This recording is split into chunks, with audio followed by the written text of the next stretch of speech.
King of Kings and the Lord of Lords. You are Jehovah, the Lord of the universe. You are the great I am. You are the everlasting Father. You are the eternal rock of ages. You are the King of glory. Watoto kwa wazee kwa mama, tuinue mikono sote juu, tumshukuru Mungu. Nataka Mungu asikie ya kwamba yuko katika nyumba hii.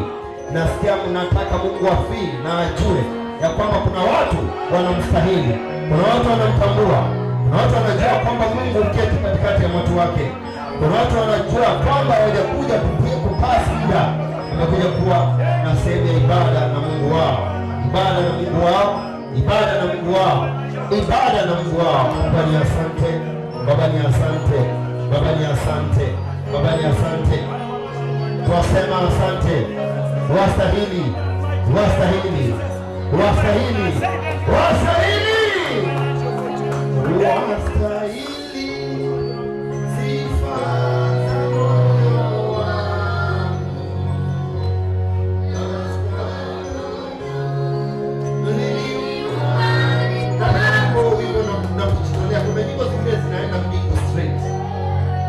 Everybody lift up your voice.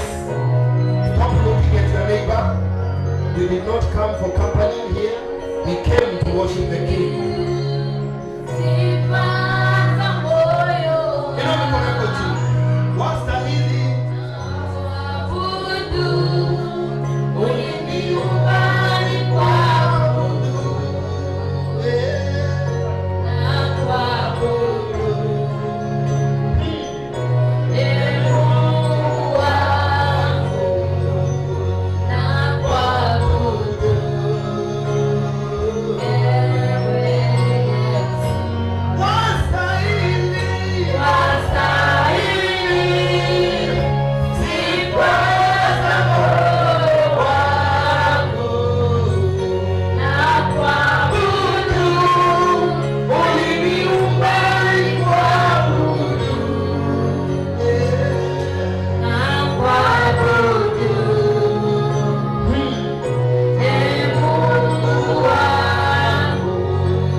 The Savior of mankind, the Emmanuel, the God that dwells in our midst. We welcome you this morning, the Prince of Peace, the Life Giver. We thank you.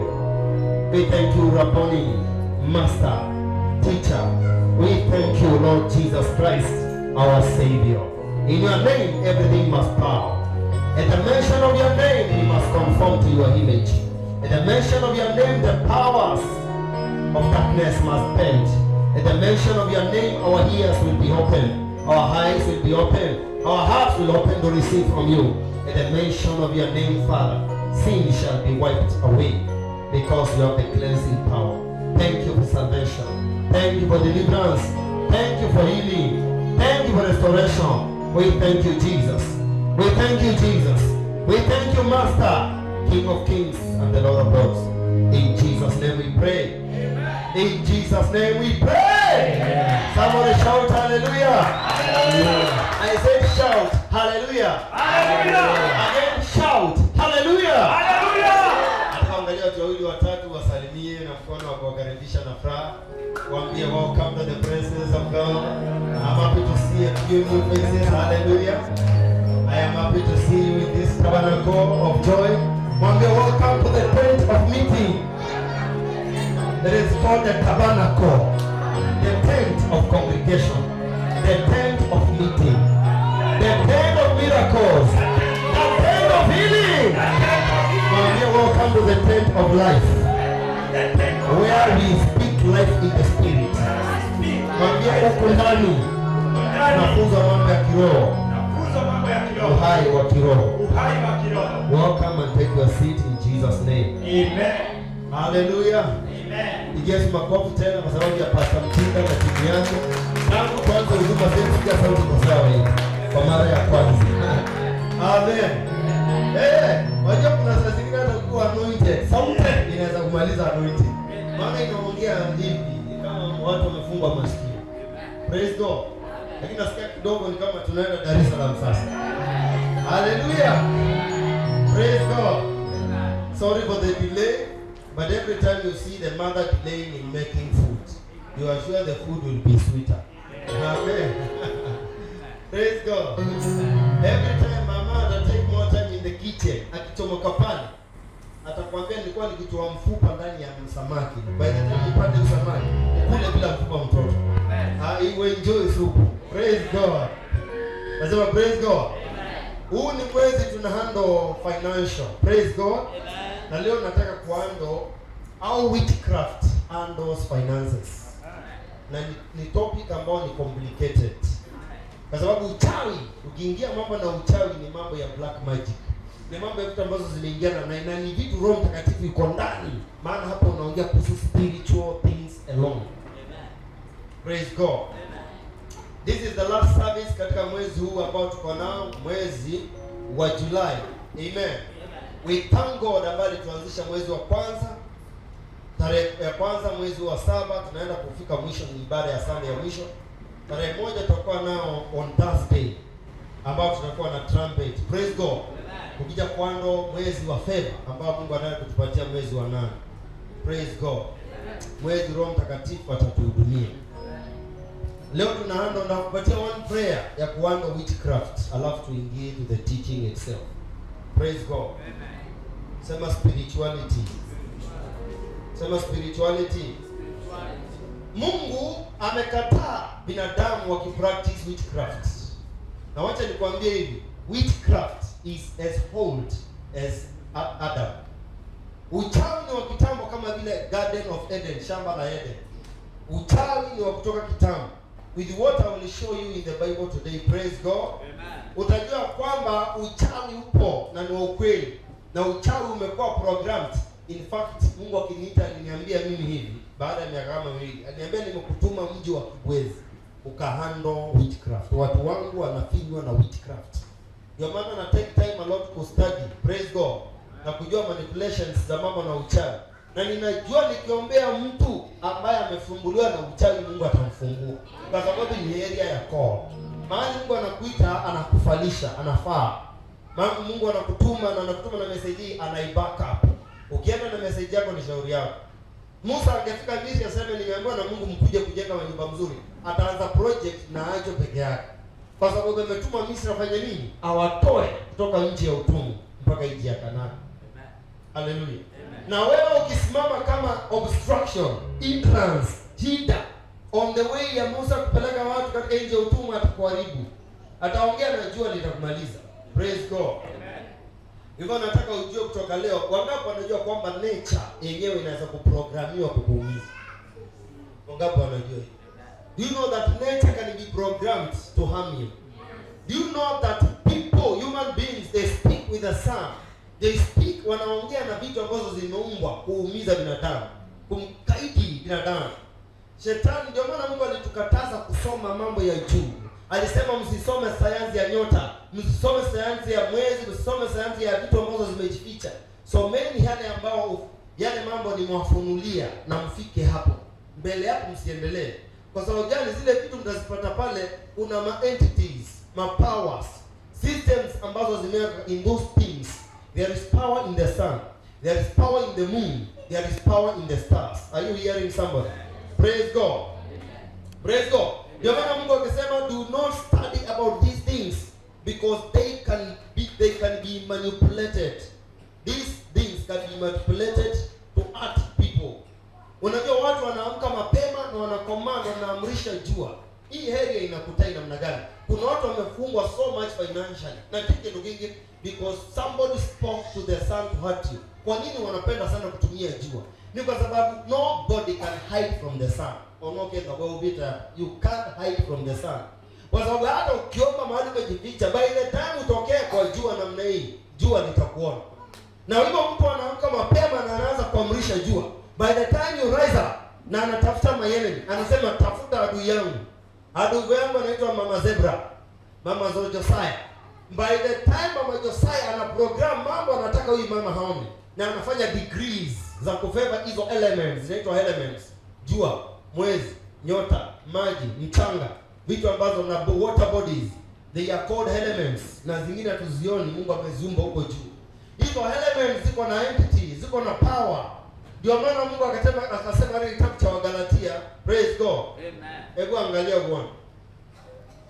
In the book of Galatians chapter 4 inasema hivi, anasema sasa hivi hair ni mtoto mrithi. As long as ni mtoto akwagi tofauti na mfanyikazi. Mtoto mwenye nyumba, mtoto mwenye kuzaliwa na tajiri wa nyumba ana tofauti na mfanyikazi as long as ni nini? Ni mtoto. Even though mali yote ni yake. Verse 2 inasema atakuwa huyu mtu atakuwa chini ya tutors na governors mpaka wakati baba yake amemwamrisha, yaani akikomaa. Verse 3 inasema nini? Even sisi tulikuwa nini? Watoto. Tulikuwa chini ya utumwa ya elements za dunia hii. Praise God. Amen. Sisi sote tunaambiwa furahia kusherehekea na watu wa kulia. Kama sasa hivi kuna watu hapa mtakaa, mtaniambia mwezi wa 7 uanga kuna ugonjwa unanikujia. Mwezi wa so kuna saa nimekuwa nikikaa na mama yangu kwa muda. Na nakumbuka wakati mmoja niliambia kama si last week, every month akanikumbusha attack yangu ilikuja mkono, ilikuja mwezi wa 7. Ile wakati mwingine niliangukanga mahali fulani mwezi wa 7 ikaja hivi. Akaniambia ile wakati mlinitabiria mkanikujia na Prophet Prince niko Kenyatta. Nilikuwa nimeatakiwa mwezi wa 7. Kila mwezi wa 7 wewe unapata maafa. Lakini vile umekaa na mimi kama zaidi ya mwezi, tulikuwa na wewe hapa tunaomba na wewe. Mwezi wa 7 umekuja umepita na unaisha. Praise God. Na badala yake ninaona baraka. In fact niko na nguvu na ninasikia kuishi. Amen. Anakaniambia nashindwa kifo kimeenda wapi. Praise God. Amen. Hallelujah. Amen. Tunageuza majira. Mungu amesema wakati tulipokuwa watoto tulikuwa chini ya miamlo ya binadamu. Kama sasa hivi wanasema August in Kenya. Kila wakati kuna shedding of blood. Si kitu kingine. Hizi ni statements, hizi ni degrees, ni covenants ambao wakuu sasa wa nchi walifanya na watawala wa dunia. Na wakaweka covenant ambao ziliidhinisha hizo nguvu. Kila muda ukifika huo msimu, ngaideje. Huyo msimu 9/11. Huyo msimu kuna jambo lingine ama lingine lilofanyika tu. Lazima bloodshed ifanyike kwa muda. Praise God. Amen. Wakati sisi tulikuwa hatujafahamu Kristo. Wakati tulikuwa hatujasoma Biblia, hatujajua covenant za blood, covenant za meza ya communion, covenant za anointing. Praise God. Tulikuwa chini kama wao, tukifuja damu. Lakini wakati tulipokomaa tulikuwa wana. Naongea na wana wangapi hapa? Leo hii kwa hii message unaweza vunjika from family elements. Kuna family elements ambazo zinachukua mtu kila mwezi fulani. Zinaua. Afya inafanya hivi. Watu wanazorota na vitu vingi zile hatuoni. Wacha tu magonjwa, ufukara na vitu kama hizi. Kuna vitu ambao witchcraft in the family inatai watu, inafunga watu, inaweka watu chini. In the family which are not seen. Praise God. Amen. Praise God. Amen. Utapata watu ambao especially in marriage. Kama kuna area kuna pato na uchawi ni area of marriage. Pata mtu ameoa na amekaa na mke wake for 17 years. Lakini huyo mama mpaka leo analala na kisu. Analala nini? Baba akigeuza kidogo anamwambia usijaribu. Ametoa kisu. Praise God. Battle ya chini kwa chini bedroom. Hakuna mtu anajua. Na ukifuata kaa chini aongee na anko, utapata anko hapo the same. Akiongea na mwingine anapata the same. Na kama wanaweza kukaa wakae chini washirikiane, wanapata hiyo shida ilianzanga wakati fulani. Praise God. Hapo ukisikia ni mtoto elements, angalia vile elements zina control. Usikie mimi nilizaliwa for example October 23rd. Hiyo siku nilizaliwa, babu yangu alizaliwa the same day. Kama ulizaliwa siku ambao mtu fulani in your family alizaliwa, there is a connection. Praise God. Amen. Those connections you are being controlled by elements. Wakati unazaliwa under the spirit of Jehovah. Amen. Amen. Wewe unakujaga spirit ya Emmanuel inakuingia, unazaliwa December 25. Amen. Under anointing ya Messiah. Am I talking to people here? Yes, sir. Hakuna mtu alijua hili somo vizuri sana kama Daudi. Daudi alijua watu wana program juu yake. Daudi alijua watu wana program elements against yeye. Akasema nini? Akasimama wakati mmoja in Psalm 121 and in verse 5 akasema, the sun shall not smite me by day, na jua halitanitandika usiku. Kwa nini king mfalme aoffer such a kind of a prayer?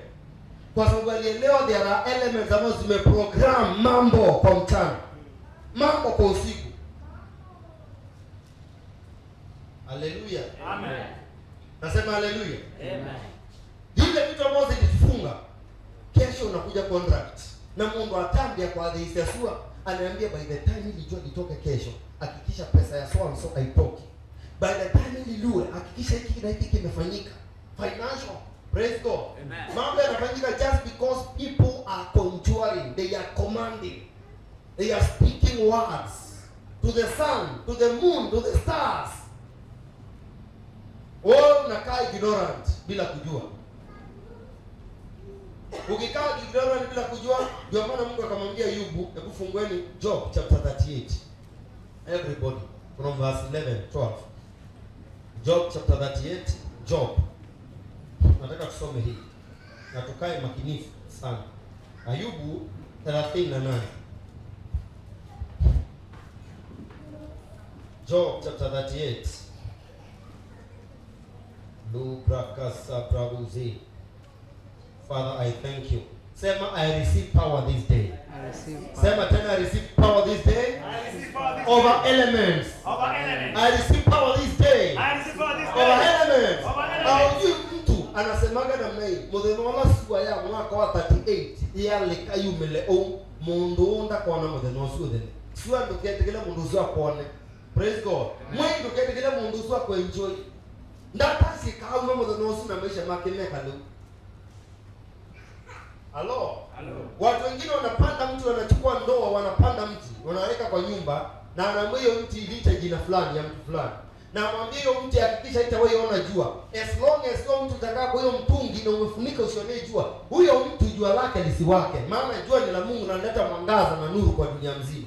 Inamaanisha mtu anakaa darkness kutoka kwake ni siku hii prophecy itakuja. Hapo huyo mtu atatolewa sama huyo mtu itolewe iangaze jua. Yule uanganaisha na huyo mwingine maisha yake yanafunguka. Are you in Job chapter 38? Verse 12. Mstari wa 12 inasema nini? Ayubu akiulizwa na Mungu, alimuulizaje? Have you done what? Have you commanded the morning since your days and caused the day spring to know his place? Kuuliza hiyo swali tena. Morning since your days and caused the day spring to know his life. Wewe aliulizwa na Mungu, uliamrisha asubuhi ijue mahala pake. No, imagine dawn, day spring ni kwacha. Ile miale ya asubuhi ni entity iko hai. Na Mungu anamuuliza Ayubu, je, uliamrisha asubuhi ijue mahala pake? Kila asubuhi inafaa kuamrishwa. Kila asubuhi inafaa kufanya nini? Kuamrishwa, isipite mahala kando, ipite mahala pake. Praise God. Na ijue mahala pake kwa maisha yako na kwa kila mtu. Verse 13 akasema nini? Verse 13. That it may take hold of what? Of the ends of the earth, that the wicked might be shaken. Angalia. Angalia asei. Nikana ilolumini tulusi andi. Inamaanisha wale watu wako Australia wanafaa kupata justice kutoka kwa jua. Anakwambia the other end in China, the other end in Greenland, the other end in Africa, Cairo, Misri. Praise God. Anasema uamrishe jua all over the globe, maana inatua kwa wote mara moja. Ingiwe mahali pake, na likiwapo litikisike namna hii, likitingizwa hivi, waovu ambao wanaishi, praise God, ambao wanatumia hilo jua kuperpetrate hivyo, washejua toke mahali pake kusudi watu wa Mungu waendelee. Hello? Are you hearing somebody? Yes, sir. Have you commanded the morning? Tomorrow is blessed that it may shake wicked men. Itingishe wavu, uachilie watu, uachilie makanisa. Kuna makanisa yamezimwa na jua. Anasema kuna biashara yamezimwa na jua. Anasema kuna watoto wa Mungu watainuka kwa sababu ya jua. Jua likimgonga tu kichwa, hivyo ndivyo anaanguka mtihani. Jua likimgonga tu macho, jua likimgonga tu. Kwa sababu gani? Kuna maneno yamepangwa na yakawekwa ndani yake. Ndio ujue ni kitu serious. Amesema hivi, verse 14 amesema it is turned as clay to the sea. Vile unaonanga yumba, unaweza kandika. Unajua ukikandika kitu hivi, ukiplaster na hii clay ambayo ni simiti. Simiti ni clay tu, ni mchanga. Ukikandika mahali hivi, upige plaster na simiti. Kama ulikuwa umefungia kitu pale ile kitakaa, uipatie hiyo ukuta siku moja mbili, utakuwa kubomoa pale ni shida. Mungu anasema hatima za watu zimekandikwa hivyo kwa ukuta, kwa nyumba zimesiliwa kama clay.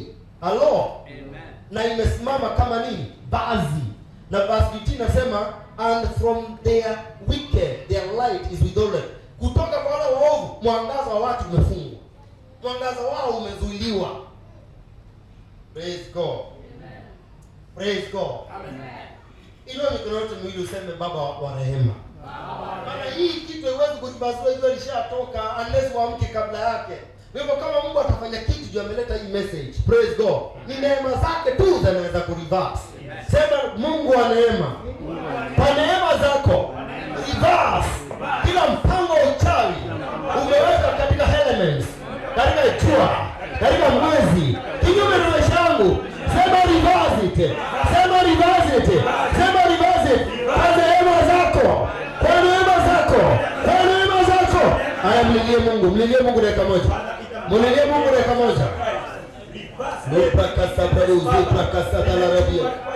Jero prekasa prabuze prakasa talabra. Mungu wa rehema. Mungu wa rehema. Mungu wa rehema. Mungu wa rehema.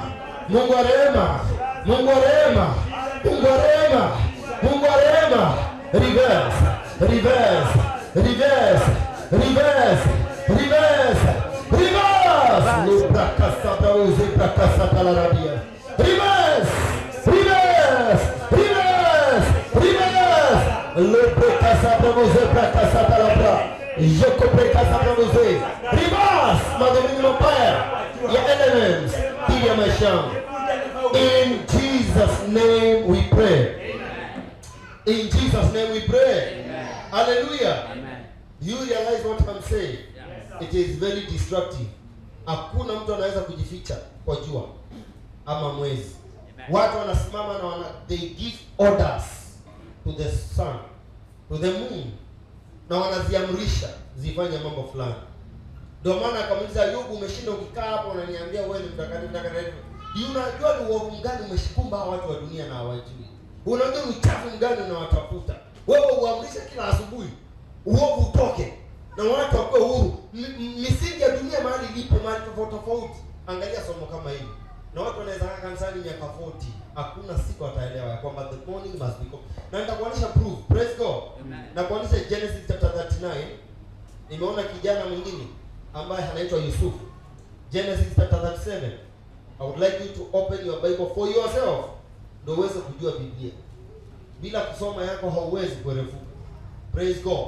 Sema from today, I will never be manipulated. Sema from today, ninaondoa jina langu, ninaondoa damu yangu, naondoa maisha yangu from demonic manipulation of witchcraft. Sema we withdraw my name, my career, my marriage, my finances from demonic manipulation in the name of Jesus. Hallelujah. Genesis 37. Genesis chapter 37. Quickly. I want you to notice, tusome hii polepole verse 9, uone kitu. Verse 9 nasema hivi. Verse 9. Nataka uingie katika realm ya prayer. Verse 9 inasema, na akaota tena ndoto nyingine, na akaiambia ndugu zake, na akasema, tazama, nimeota ndoto zingine. Na tazama, niliona nini? Ya kwanza, sauti, jua. Ya pili, mwezi, na nikaona za tatu nini? Nyota. Ngapi? 11. Zifanya nini? Zikiniabudu. Na akaambia babake na ndugu zake, na babake akamrebuke akisema, ili ndoto ina gani unaota? Je, mimi na watoto wa mama yako watakuja kukuinamia wewe sisi? Haleluya. Amen. Praise God. Amen. Biblia inasema huyu jamaa aliona elements. Mungu alitaka kumuonyesha kuhusu maisha ya binadamu hapa chini. Angalia. Kwa nini Mungu akatumia jua? Kwa nini Mungu akatumia mwezi? Kwa nini Mungu akatumia nyota? Akamwambia, niliona nyota zinakuja kuniinamia. Praise God. Wacha nikwambie, mwezi na jua ndizo shetani anatumia manipulation. Lakini nyota ni ngumu, hawezi kumanipulate. Kwa sababu nyota huwa ina reveal wana wa Mungu. Nyota ni malaika wa Mungu, na nyota ni watoto wa Mungu ambao tunaambiwa tutaangaa kama nyota duniani. Praise God. Hawezi. Wao fanya tu kusoma nyota, wakisoma nyota wanaielewa. Na ukielewa inawapatia information ama ujanja wa kwenda mbele yako. Wanaona kile kiko mbele yako. Wanasema, nini nimeona mtu ni nyota yake ni kubwa. Huyu ni pilot bwana. Umezaliwa, wanaangalia watu wako nyumba kwa nyota, wanasikia mtu huyu alizaliwa na nyota 11. Huyu amezaliwa na nyota 7 kwa kichwa. Huyu mtoto amezaliwa na nyota 3 kubwa kabisa. Moja ni ya prime minister, ingine ni ya uimbaji, ingine ni ya wisdom. Praise God. Huyu anasikia tu hizi nyota. Are you hearing? They can't. They only get the information, the wisdom behind the star. Kuiba kila watoto wa Mungu wako nacho. Praise God. Wewe ni vizuri siku zote unaomba, ukiambia Mungu, protect my star because you are a star. Are you hearing? Hawa jamaa pia wamesema kwamba aliota, na aliota akaona nyota, mwezi na jua. Na hii ndoto ilimpatia revelation of 20 years to come. Vile itakuwa ya kwamba hao watu ambao umeona wanakuja kukuabudu wewe, nyota mkubwa. Praise God. Inamaanisha your stars can indicate about your future. Your stars can be used to influence. If this is God, alitumia hizo vitu kuleta revelation nzuri, ndiye ameziumba, ako na haki. Shetani maana ni mwizi, huja kuiba, kuharibu na kuua. Praise God. Amen. Hello. Hello. Amsha hii nyota, iache kulala. Yamsha, mwambie nyota amka. Mwambie nyota amka. Praise God. Amen. Praise God. Amen. Imagine basi kama aliona na mnene akaona kitu kizuri. Imagine kama huyu kijana basi angeota na ione kacha. Sasa baada ya kuona zikinamia, aone zile nyota zikizikimua, ama aone kitu kingine kibaya kifanyika, na the enemy aanza kutumia hiyo revelation kumanipulate. Praise God. Amen. Wacha nikwambie bila kukudanganya. Man, watu wamerise up mbele yako na kuamrisha nyota zako zipinduke. Kuamrisha jua likuendee vibaya na mwezi ukutandike. Sema not me. Not me. Akataka useme not me. Kuna wamama especially wachawi. Ndio maana pia nasema inakataa the straight women, wanawake wachawi. Wao inua matiti moja kwa maji ama huko, na wanaamrisha, wanaanza kuongea na jua. Wanafanya vitu vibaya sana. Wanainua one breast and they begin to speak to the sun, to the moon, especially akiroga watoto wake. Na anaanza kuambia let them suck. Iko kwa Biblia. Biblia inasema sisi tutanyonya matiti ya mataifa, wafalme watawabaki, na maanisha kilimo cho the best of them. Mama akisiaga hata akule muogo, akule maembe, akule mababai, na akule hii mnaita makwasi malenge. Baadaye si supu ya malanga atapatia. Wakati anatoka matiti na kupatia mtoto, atakunywa maziwa ambayo inatoka ikiwa white. Amekula malenge ya yellow. Wamekula nyonyi za green. Praise God. Amen. Matiti basi ile chakula, kuna hiyo chakula imeingia kwa mwili, ikaingia na system ya huyu mama, na imeamrisha kutoanga cream ya white. Praise God. Ambayo inapatia life giving kwa yule mtoto ambaye atanyonya. Anakula virtues za maisha ya mwili kutoka kwa mama yake. Praise God. Amen. nutrients, important vitamins.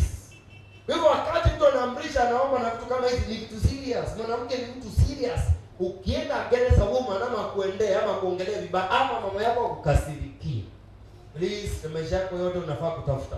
Maana huyo mtu ameumbwa strangely, ako strangely built up by God, na maneno yake ni so powerful, kwa sababu ako na life giving ability. Praise God. Amen. Nasema praise God. Amen. Watu wanaamka na hakuna mtu anaweza kujificha kwa jua. Haleluya. Ndio maana Mungu akasema baadaye, baada ya ulimwengu wote huu, ile paradiso tutaenda, jua halitakuwa, nyota hazitakuwa, lakini Yesu Kristo atakuwa kama jua na ule mji, na hawatahitaji kuona jua tena mpaka mwisho. Haleluya. Nasema haleluya. Sema the sun shall not smite me by day. The moon shall not smite me by night. Biblia inasema katika Mathayo kifungu cha 2, nitaenda kusoma mwenyewe. Inasema kwamba watu astrologers wakitembea duniani waliona star moja.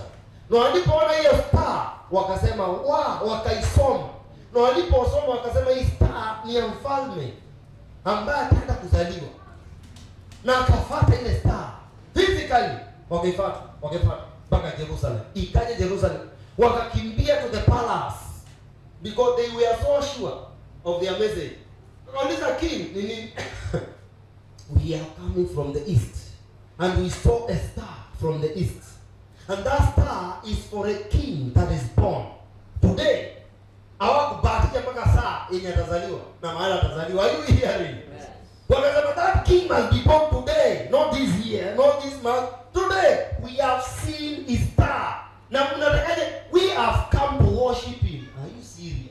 Ni mtoto mmemwona yeye. Amemwona physically jina lake hatujui. Lakini nani mtoto? Maana gani? Atakuwa mfalme mkuu wa ulimwengu wote. Hapo hapo amekuja hapa Jerusalem. Na tunakuja kumwabudu. Praise God. Akamwambia that is wonderful. That is strange information. I am the king. Biblia inasema and the whole of Jerusalem ilibabaika. Ilikuwa katika taharuki. Oh, Jerusalem was shaken. All Jerusalem.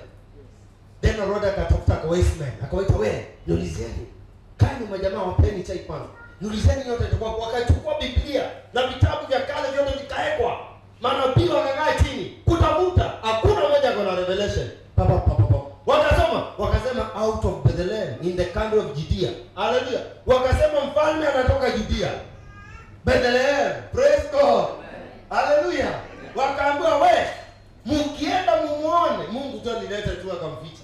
Maana kama ni nini hakuna kwenda mumuone, tuendeni nione huyo mfalme. Kama ni kudili na yeye. Hallelujah. Anasema nendeni. Wakasema wacha kwa tumebeba kako, precious things. When we seem to worship him, to worship a baby, hata wewe utakuweka wasiwasi ukiwa king. Hallelujah. These men are big, are great. No, wametoka another continent. No, wamekuja Middle East. Worship kamtoto kadogo. Hallelujah. Amen. Praise God. Na hakuna mtu Jerusalem mpaka Revelation.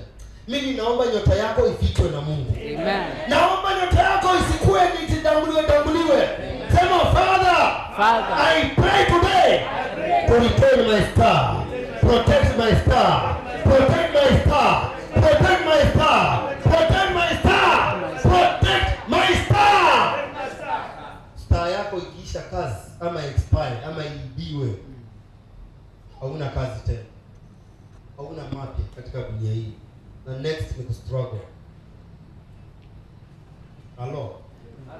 Nasema hello. Imagine watu wao wakiona nyota yako. Waona nyota ya contract, nyota ya masomo, nyota ya utumishi, nyota ya kisiasa, nyota ya michezo, kipawa chochote kwa nacho. Imagine. Praise God. Amen. Nasema praise God. Amen. Biblia inasema let God arise and have mercy on Zion. Mungu amka na urehemu Zayuni, kwa maana muda wa kurehemu Zayuni umefika. Kitu kimoja nafikiria nyakati ya mwisho wakati ukikaa judgment, kitu kimoja hivi tuonya, akakonya ndo tatizo sio hiyo. Hata panye wote waonesha justice au ministers. Tutaonesha zile stars ulizaliwa nazo, watoto wengine ambao mlipumulia bot. Watoto ambao walikuja dunia hii. Utaonesha wewe ulikuwa na kipawa. Hili si cha kushona curtains za kawaida, State House.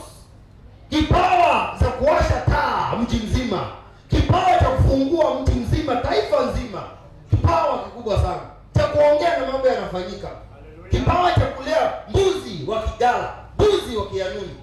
Kipawa kama tu utalijua, utajijua. Mungu analamenti kila siku na anasema watu wangu wameibiwa. The greatest tool that Satan anatumia is called witchcraft. And the purpose of witchcraft is on a 3 arm. Nilikwambia kwa wakati mwingine. Nilikwambia one arm is called manipulation. The other arm is called control. Sema manipulation. Manipulation ni kupindua namna hii. Kupindua kitu kinakuwa manipulated bila wewe kujua, ama kutumia kutokujua kwako unanipatia kile chako bila kutaka. Ulikuwa nipe 1000 unanipa 1100. Kuna watu wamekaa chini baada ya kulipa 10,000 wanalipa 1 million to a person. Isn't it? Wakakuwa fukara overnight. Ni nini ilitembea? Manipulation. M-Pesa, mtu unaenda withdraw pesa kidogo tu, ama na kuongeza na kukuza hii. Manipulation, the witchcraft. Number 2 ni domination. Number 3 is control. They manipulate you, they dominate you, and they control you. They control your life. They control your prayer life. Haje, you are no longer living yourself. Controlling, saa sita pea ndo maama na 10,000. Chanya ametoka nje. Anataka kulala hawezi lala. Control, unataka kuona kitu fulani hauwezi ona. Control, unataka kula chakula ile lakini huwezi kula kwa sababu kuna control imekuja, uko limited. Na huwezi kujisaidia. Samaki nataka siwezi kula. Sukuma nataka siwezi kula. Mke wangu, watoto wangu nataka kuona siwezi. Kwa sababu niliamua the day naona mtoto wangu atakufa. Sema control. They control you. They control your finances. In witchcraft, in operation. Control. Manipulation. Wanakumanipulate baada ya kuja kukaa kibwezi na manipulation unajipata kisimani. Wanakumanipulate baada ya kufanya kazi fulani. Wewe uliitwa na Mungu kuja kuwa askari, for example. Una manipulate unajipata huyo unakamua ng'ombe kule Kenya. Maziwa. Unafanya kazi ninafanya mnaanza. Na nini? Mimi ni conductor wa lori. Wewe unafanya gani? Una watu wako control, manipulated. Sisi wote nilikwambia, si tumesoma. Wakati tulikuwa ndani yetu tulikuwa nini? Tulikuwa chini ya elements za dunia. Mimi nilikuwa huko Masai Mara. Nafanya nini kwa katikati ya wazungu? Huko tukasema Osman kwa ndani. Na mimi nimeitwa kuwa apostle. Alo, paka siku nilitoka huko nikaona mwangaza kama Paul apostle. Na ni kila mtu. Paka Mutinda. Ako wapi? Ni fundi chini ya chege. Praise God. Praise God. Very serious, akinitengenezea simu ameshika sigara. Na siwezi kumbuka hiyo picha, nilikuwa pasa. Nikaona huyo jamaa nikampenda. Hallelujah. Kumbe jamaa kwa ana control, but he is coming. Hallelujah. By the end of the day, control ya shetani lazima ivunjike. Nasema by the end of the day, control ya witchcraft lazima ivunjike. Are you understanding somebody? Manipulation, control, and what? And dominion. They dominate you. They dominate you. They dominate you. Na wanatumia nini hizi vitu nimekuambia? They use the sun, they use the moon, and they use the star. Every control over your life must be broken. Amen. Sema every witchcraft force. Funga macho tamke. Sema every witchcraft force. Every witchcraft force. In my life. In my life. Scatter in the name of Jesus. Scatter in the name of Jesus.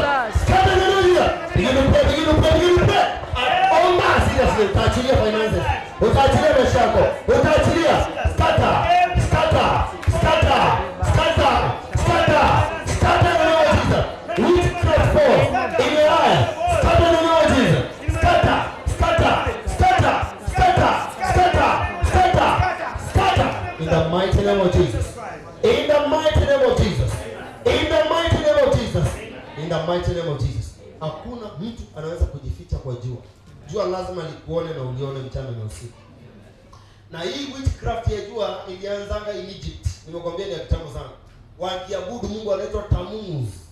Lakini Biblia yangu inaniambia katika kitabu cha Isaiah 61 verse 20. Inasema Mungu, jua ni lako na mwezi ni wako. Unaziamrisha kuingia chini kutoka mapema na kuingia chini mapema. Praise God. Hallelujah. Mungu ako na ability ya kusimamisha kila conspiracy katika ulimwengu wa kiroho juu ya maisha yako. Sasa hivi tunaongea si wadanganyi. Amen. Wengi wetu sisi almost wote hatuko exactly mahali tunapaswa kuwa. Hatufanyi vile ambavyo Mungu, hata mimi kama pastor si operate in the level Mungu angetaka. Na kitu kingine, walienda in the heavens kuprogram your something against your star. Kukushake, wameshindwa kukuangusha. Wameshindwa kukata kabisa, lakini they can demoralize. They can slow you down. They can influence you somehow. Ukwe comfortable, kusudi ufanye dhambi na Mungu akukatae. Hallelujah. Amen. Hallelujah. Amen. Rise up on your feet to on the bus. Si mmeelewa? Praise God. Nauliza mmeelewa? Nataka useme namna hii, every conspiracy. Conspiracy ni mchanganyiko hizo arms tatu nimekwambia za witchcraft. Sema every conspiracy. In the spirit realm. Against my star. Against my life. Sema scatter. Sema scatter. Sema scatter. Every conspiracy. Katika na mambo kiroho against my star. I plead the blood of Jesus. I plead the blood of Jesus. Let me go. Let me go. Let my star go. Omba Mungu atilie star yako. Omba nyota yako iachiliwe. Nyota yako iachiliwe. Nyota yako iachiliwe. Mungu nyota yako iachiliwe. Kwa moto wa mtakatifu. Naomba nyota yako iachiliwe. Nyota yako iachiliwe. Nyota yako iachiliwe. Nyota yako iachiliwe. Akili yako iachiliwe. Kazi yako iachiliwe. Masomo yako iachiliwe. Biblia yako iachiliwe. My star. My star. My star. My star. My star. The star of my children. Release it. Release it. Release it. Every conspiracy in the spirit realm against me. I command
In Jesus' name we pray. In Jesus' name we pray. Kaa chini kidogo nimalizie hii prayer. Mwezi, jua, nyota. But above them, my brother, my sister. Hakuna kitu kibaya kama maji. Sitaongea leo maana hiyo ni deep. Maji is one element ambao shetani anatumia sana. Notice wale watu ambao kaa katika sehemu ambazo ziko na maji. Sehemu ambazo ziko na maji utapata watu wanakuwa na aimless living. Kitu kinaitwa aimless living ni watu busy body. Watu wengi wanakaa mahali kuna maji, uwe kuseme Victoria, useme Mombasa, Indian Ocean, useme Athi River, Tana. Wale watu kuja kulima hapo na kupata chakula ni wengi. Wao kazi yao ni kukodisha mashamba zao. Hello?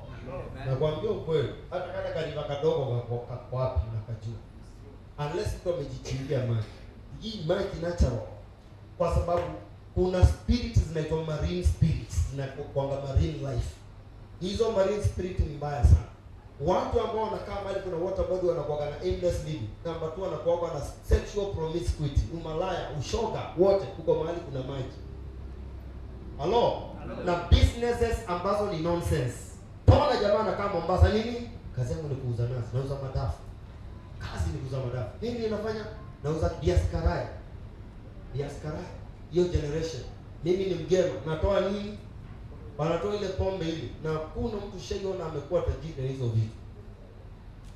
watu wa vibao na kucheza, watu wa kukaa idle, hata kama ni Kisumu, hata uende Miami, Florida.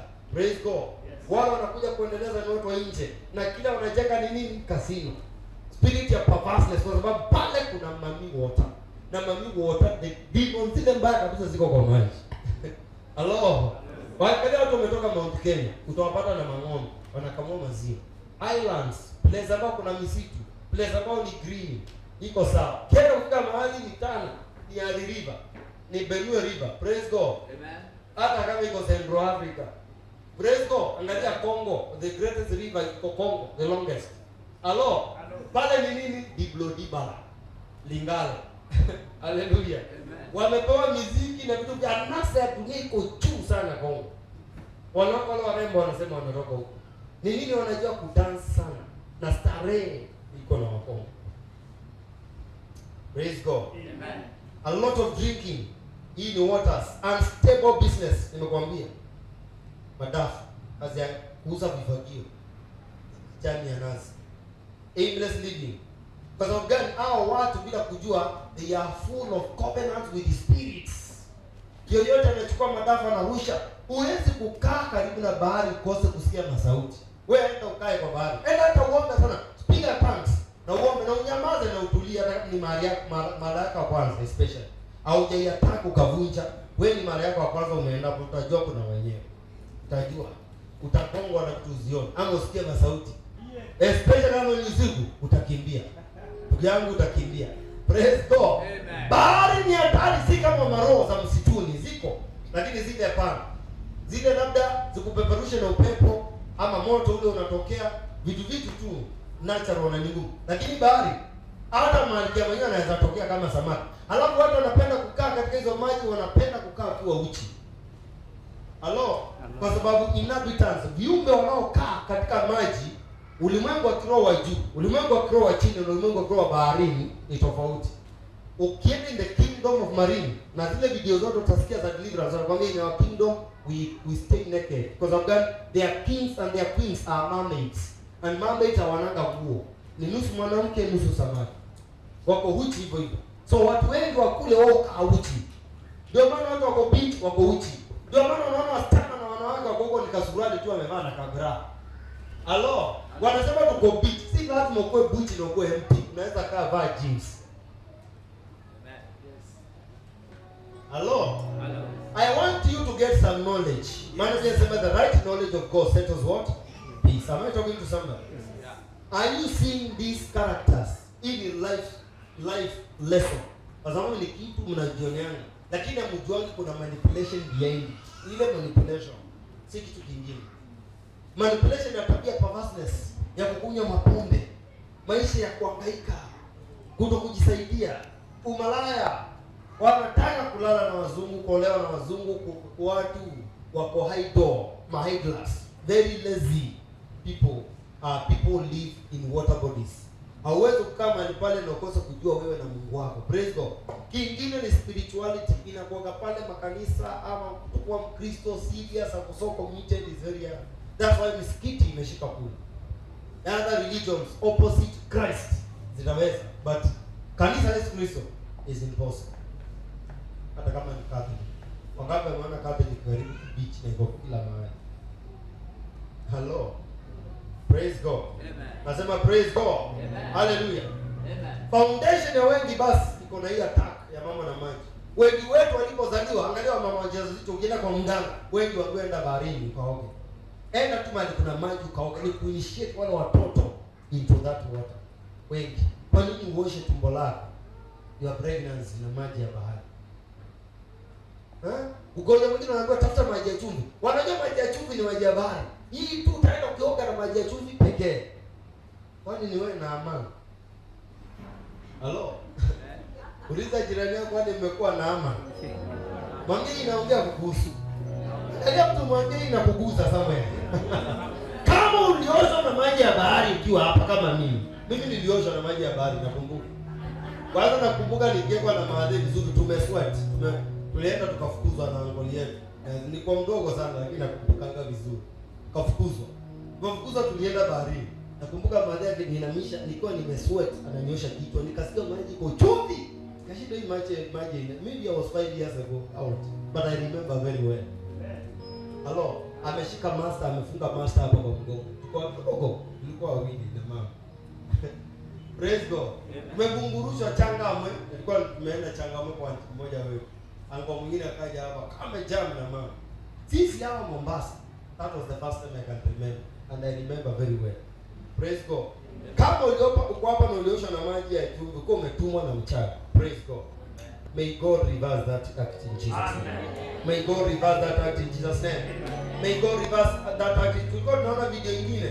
Huyo mama akasema kauliza ulizae mtoto idingo namna gani? Akasema alienda kuchotoa maji ya bahari, mamake akitaka kufa, akaenda kwa anko, akamwambia anko nataka kufa, huyu mtoto nataka kuzaa vibaya. Alikuwa anamuua. Akizaa vibaya.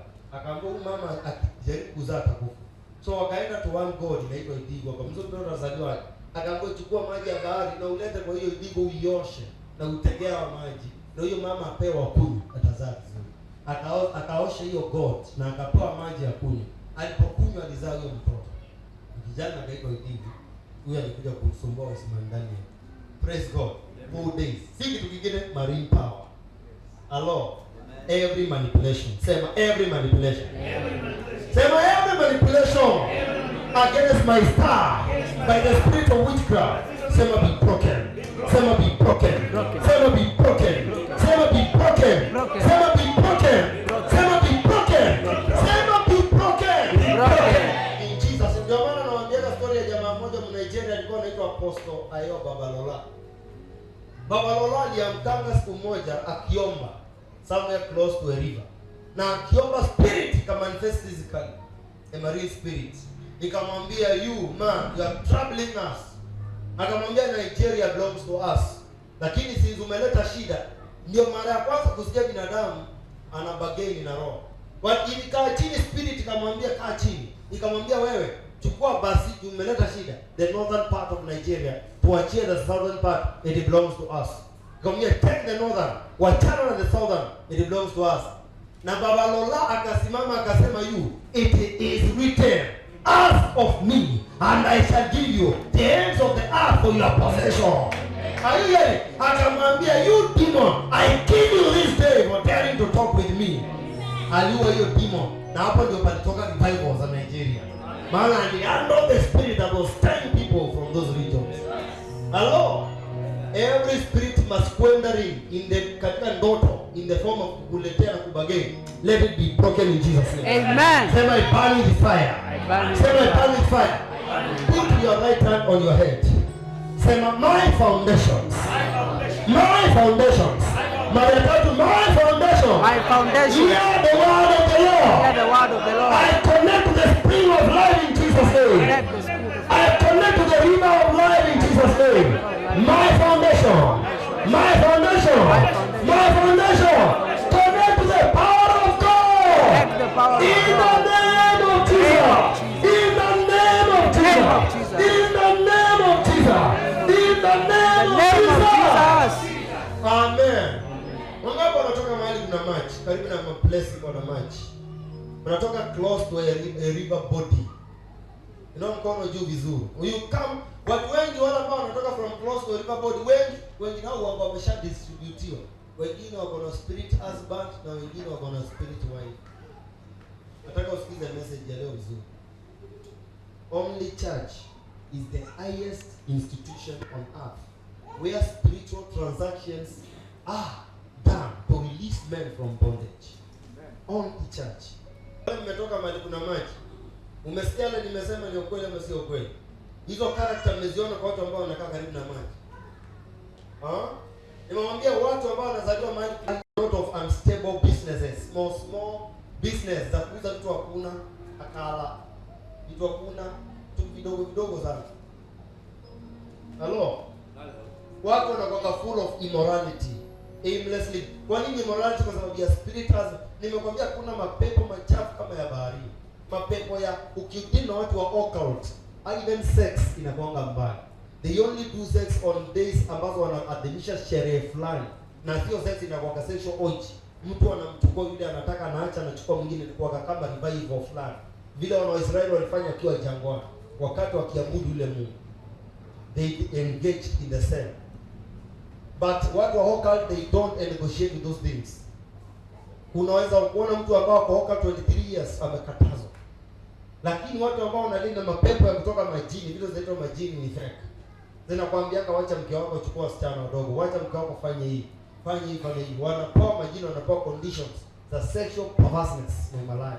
Kwa sababu ni mkuu wa hali ya maji na anatumia beauty, anatumia fashion to attractive, ndio ako responsible ya kuleta urembo artificial. Na kazi yake si kitu kingine, ni kufanya dunia na watu wetu wakaa to spiritual to slavery ya sex. Yeye ndiye magnify the person called woman to be worshipped, beauty to be worshipped. Ni bahari, imagine. Hello. May your foundation come out of every marine power in Jesus' name. Nasema may your foundation come out of every marine power in Jesus' mighty name. Ndio maana unahitaji kuomba, unaombe mpaka yaani unafaa kuomba. Ukiwa Mkristo na mpendo wakati wa mwisho, omba mpaka shetani aapie. Uombe tena kabisa mpaka shetani adisapie. Na uombe mpaka dunia yako itulie. Omba mpaka utafute upate kile Mungu anataka. Hello. Praise God. Omba, penda maombi. It is the only answer to your freedom. Penda maombi. Penda maombi. Na usijali kwa mchana wala usiku, omba. Kuwa mwombezi, Kwa mtu wa kudeclare kama David. Alipofungua Psalm 121. Nataka useme declaration kwa sauti tukimalizie. Psalm 121 kwa sauti. Kila mtu afungue Zaburi 121.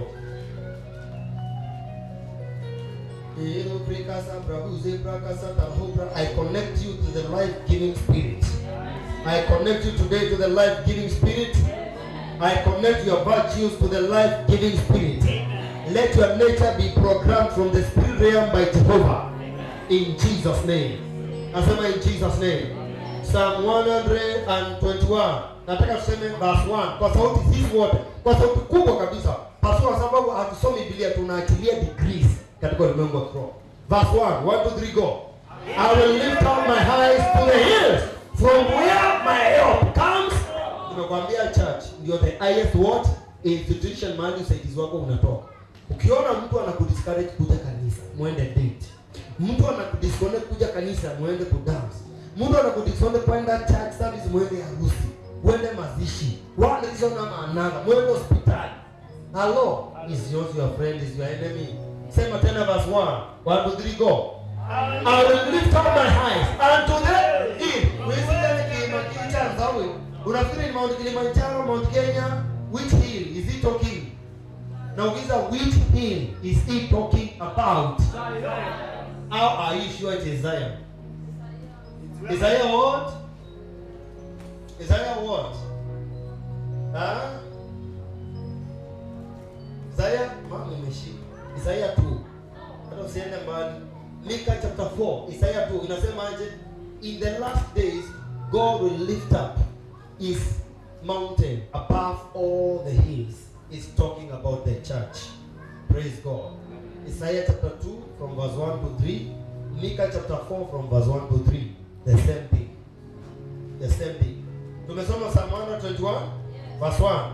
I will lift up my eyes. Ngo kidameko kwa kisiemani siangai.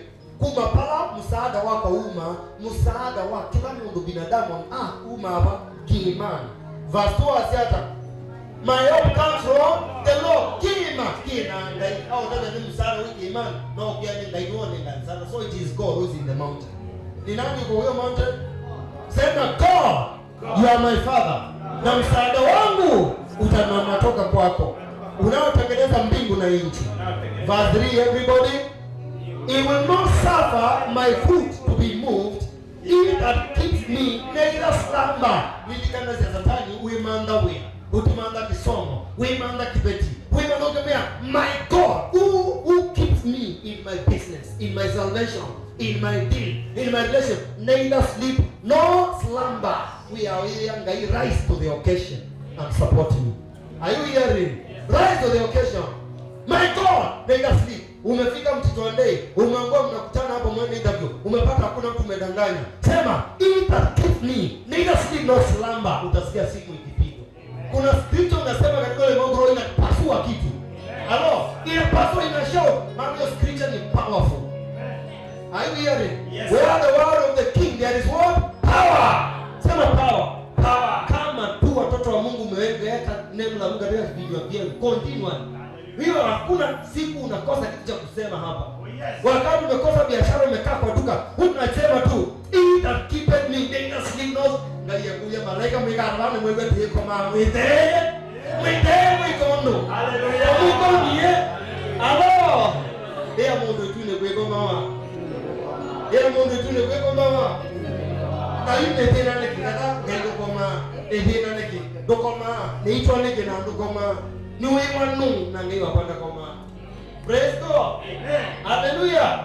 He that keeps you neither sleep nor slumber. Verse 5. Everybody. The Lord is my keeper.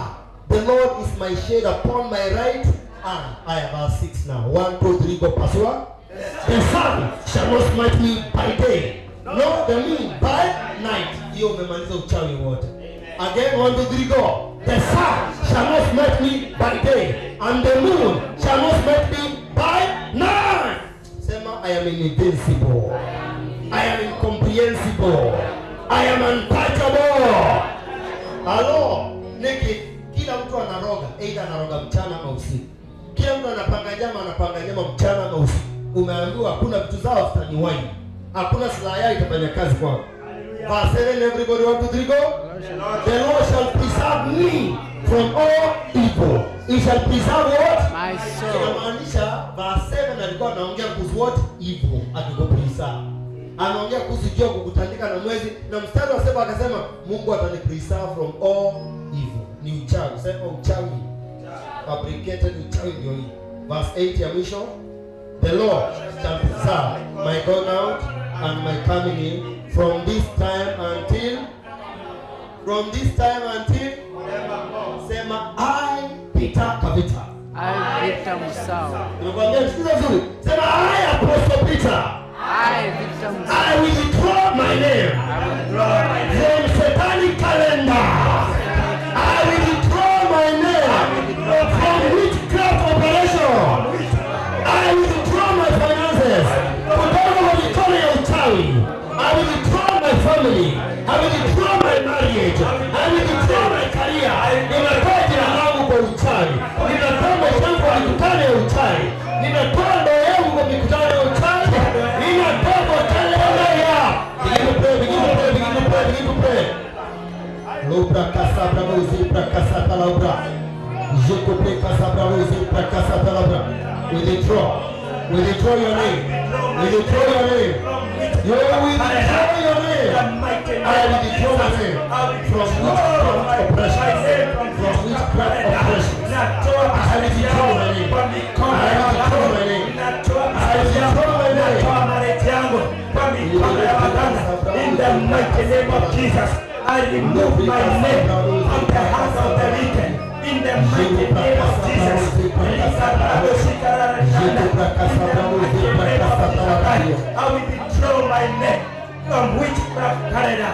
I will withdraw my name from my life calendar. My career, in the mighty name of Jesus Christ. In the mighty name of Jesus Christ, I will withdraw my name from witchcraft calendar. My career, in the name my of Jesus, ministry. I will withdraw my business.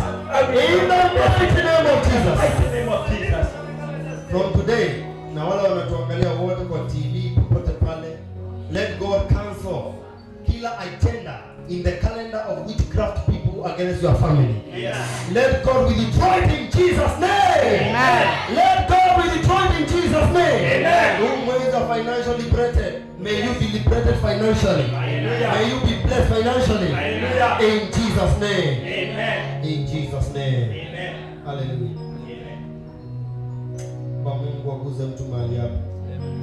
Naomba Mungu aguze mtu mahali hapa. Napokea uguso Naomba katika jina Mungu la Yesu. aguze mtu mahali hapa. Napokea uguso katika jina la Yesu. Hallelujah. Amen. Hallelujah. Amen.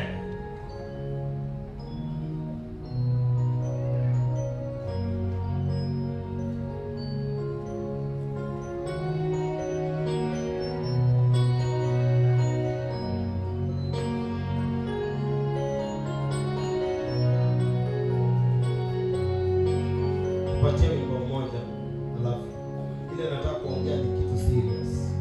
Nataka kila mtu akuwe very spiritual. Void interactions. Tutaongea mambo ya kiroho ambayo ni mazito. Ningependa kila mtu asikie na afikirie. Wakati utasikia haya maneno, I want you to think. Na uangalie maisha tangu uzalio kwa mdogo mahali umefika. Na hekima ya Mungu ikukujie katika maisha yako.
exalt your name in Jesus' name.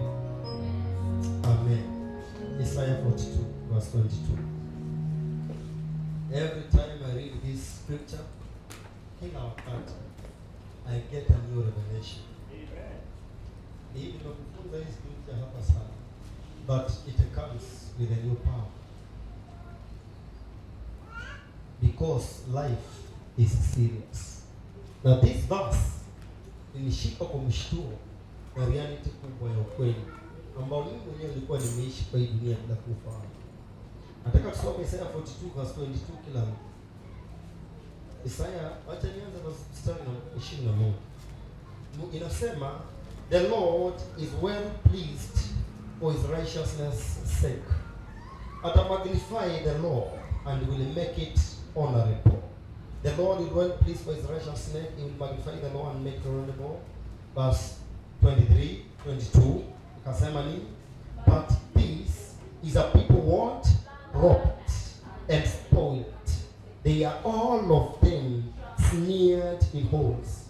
They are hid in prison houses. They are for a prey, and none delivers. They are for a spoil, and none says what? Restore. Psalm 10 verse 22, 1, 2, 3, go. But this is a people robbed and spoiled. They are hid in prison houses. They are for a prey, and none says what? Deliver. They are for a spoil, and none says restore. Kuna mtu akona Biblia Kiswahili tafadhali? Tusome. Lakini watu hawa ni watu walioibiwa na kutekwa. Wote wamenaswa katika mashimo, wamefichwa katika magereza. Wamekuwa mawindo wala hapana aokoaye. Wamekuwa mateka wala hapana asemaye rudisha. Wamekuwa mateka na hakuna mtu anasema ni ishi. Kuja haya. Thank you. Praise God. Sikiza. When a child is born, wakati mtoto amezaliwa hapa dunia hii, anakuanga educated katika realm of the senses. Wakati mtoto anazaliwa katika ulimwengu, sisi hapa duniani, dunia mzima, we teach our children values. Tunafunza hekima na elimu ya dunia hii.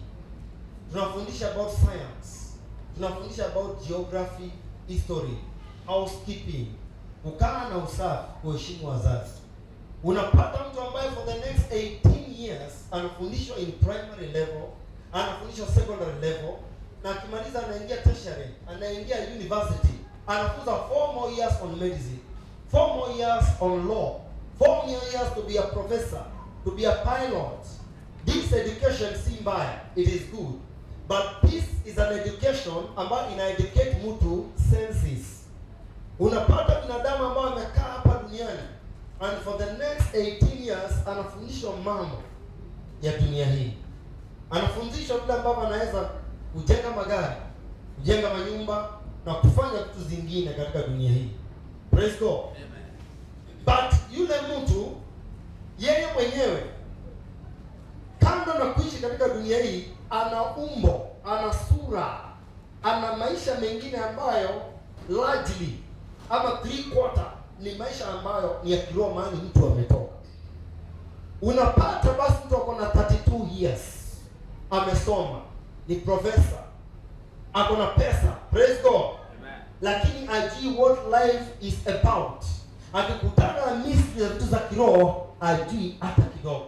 Akikutana na mambo ambayo yatamkumba, challenges ya mashida za kwanza na maisha, hawezi. Anashikwa na ugonjwa kidogo na hawezi kujua vile atatoka kwake. Anashikwa na shida kidogo, anaingia katika prison. Utapata yule mtu ako na 40 years hajaioa na hajai kuolewa, na hawezi kuoa ama kuolewa, na anajaribu na nguvu yake haiwezekani. Hapo utapata mtu alikuwa amesoma namna hivyo, then wa university anaajiriwa na mtu ambaye hajawahi kusoma, class 8 dropout. Nini inakwambia hii? Inakwambia kwamba life is spiritual. Nataka unisikize vizuri tena. Life is what? Spiritual. Man is what? A spirit. Man is not physical. Man is a spirit. Na education yote ambao governments, institutions, serikali katika Ministry of Education utaona wameweka 2 billion shillings inaingia in education. Ile pesa inafunza watu usafi na vitu zingine hapa ambazo mnaona ni nzuri sana. Lakini unapata mtu kwa tatizo by the time akuja kumjua Yesu Kristo. Siku anamjua Yesu Kristo na kuokoka. Hivi ndio the first time ambayo spirit spirit yake, yule mtu hakika amekuwa alive for the first day. He has been dead but full of biology. Amekuwa dead but full of mathematics. Amekuwa dead, anajaribu kufungua vibanda, nothing is happening. Anajaribu kufanya kazi na nyinyi muone. Wangapi wanaangalia prophetic channel? Wangapi wanaona Emmanuel TV? Angalia all those people there. They are millionaires. They are billionaires. Hata TV Joshua anawaambia nyinyi ni watu wapuzi. Mko hapa kwa sababu benki zimefungwa.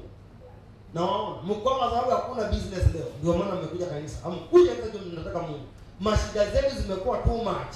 Those people are full of problems. Wako na mafaili ya makesi, mafaili ya magonjwa, mafaili ya madivorce, manyumba wanateteana na kugangana. Watu ambao wameishi maisha wakiwa wamesoma, wanajipaka perfume za France, wanabadilisha suti 5. Are you hearing? But ni nini? Na angaisha na msichana wa 14 years. Na angaisha na kijana wa 7 years. Na angaisha na biashara yangu ambayo nilianza mimi mwenyewe. Na angaisha na shamba ambao mimi nilijenga, siwezi ishi pale tena. Niliishi only 1 year. Praise God. What is it? I am in a problem. What is that problem? I am in a cage. Financial cage. I am in a cage. A marital cage. I am in a cage. Educational cage. Are you hearing? Tusome hiyo scripture tena sasa. Ndio upate kile ninasema. Verse 22 pekee. Verse 22. 1, 2, 3, go. But this is a people what? Robbed and spoiled. They are all of them what? In where? Prison houses. They are for a prey and none delivers. For a spoil, hakuna mtu anasema nini? Restore. Praise God. Nasema praise God. Utapata jamaa ambaye amekuwa lecturer, amekuwa mtu ameendelea, ako na so many years. Jana nimekuwa na watu wawili ambao tulikuwa tukiongea, walikuwa wamekuja kwangu for one service ama another.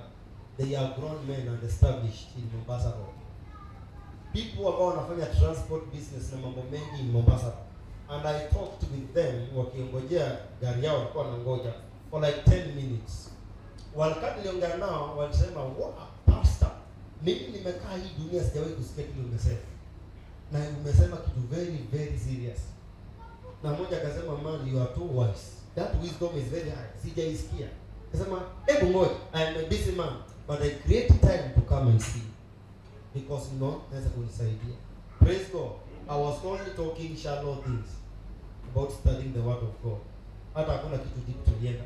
Na nikarealize these people are mature. Ni wazee sasa hivi, wametuma mama makanisani, yet they have no idea what life is about. Life is not about kusoma nimalize ninunue another plot jenge nyumba niishi. Life is more than that. Life is not about education. Life is not about the things we buy and do on this world. Praise God. Mungu anasema anaona wakati tuko hivi na tunakaa, and people who are robbed, wako spoiled na wamenyang'anywa, wameibiwa na spirit zao. Haongei kuhusu physically. Physically hatuko kwa prison. Spiritually maroho za watu zimefungwa. Maroho za watu ziko caged. Hello? Zimefungwa na nini? Na diabetes. Zimefungwa na nini? Na cancer. Zimefungwa na nini? Na leukemia. Zimefungwa na nini? Na HIV. Hizi zote ni the results za sin, si the results za kitu kingine. No matter the amount of sickness uko nayo, praise God. Amen. If you are spiritual, very prayerful, utaenda mahali kwa na Mungu mwemeana, you will knock that sickness out. Hata kama itakuchukua how long, it will come out. I am telling you. Oh, yes. Wengine tuko hapo tunafaa kushakufa na tukazika. Yes. We hate sickness in our body, very dangerous. Viruses. Are you hearing? They went away. Hello? Sickness ni spiritual. Hakuna siku unaweza kuwa mgonjwa until your spirit first is sick. Wakati your spirit is sick, naturally your body will be sick. Kila nimekwambia, they are people bound. Wamefungwa nini? Their spirits.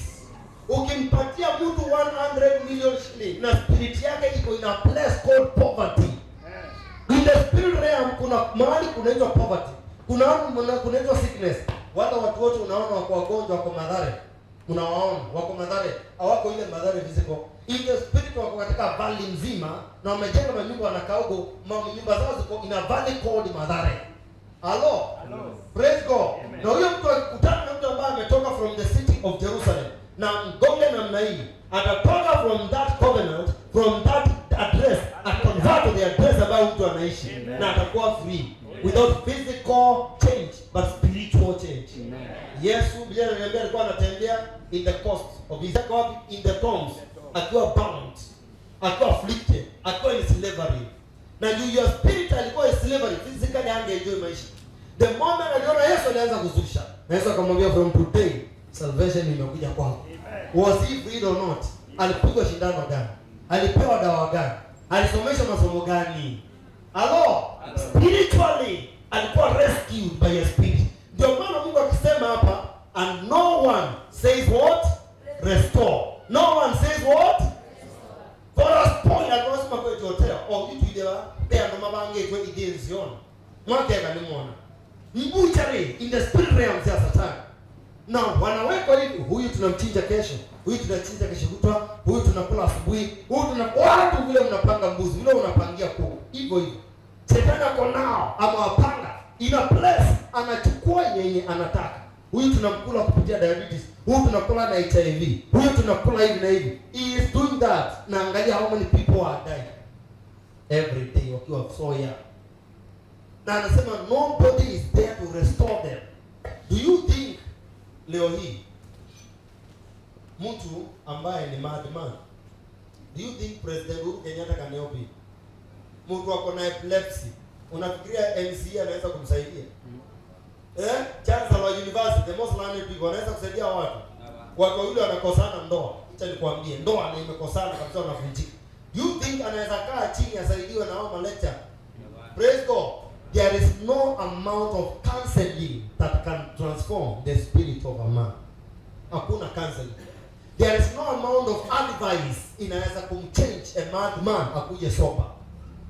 There is no amount of counseling inaweza fanya mtu ako na HIV positive akuwe negative. Hakuna. Praise God. Mungu anasema nobody to rescue them. Nobody to restore them. Na watu wamefungwa, wamefinywa na wako chini. Ndio maana Psalm 74 verse 20. Open your Bible. Inasema hivi. Have respect to the covenant of God. Why?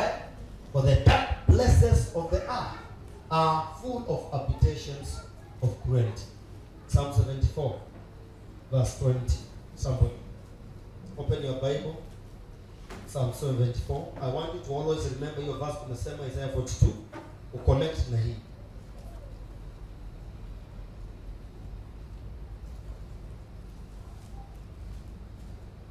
Okay. Nataka tusome verse 20. Psalm 74. Are you there? Can we read verse 20? 1, 2, 3, go. Have respect to the covenant. Why? For the dark places of the earth are full of habitations of. Have respect of. Iwa. Ikuya. Pea heshima agano ya Mungu. Sikiza. Watu wanatembea na spirit zao ni poor. How do you remove poverty? The only way to remove your spirit from poverty, spirit ya kwenye poor. The only way to remove your spirit from poverty is through giving. That is why ukitaka kuwa rich, begin to give serious. Chochote kinapingana na kutoa katika maisha yako, kipinge na utoe.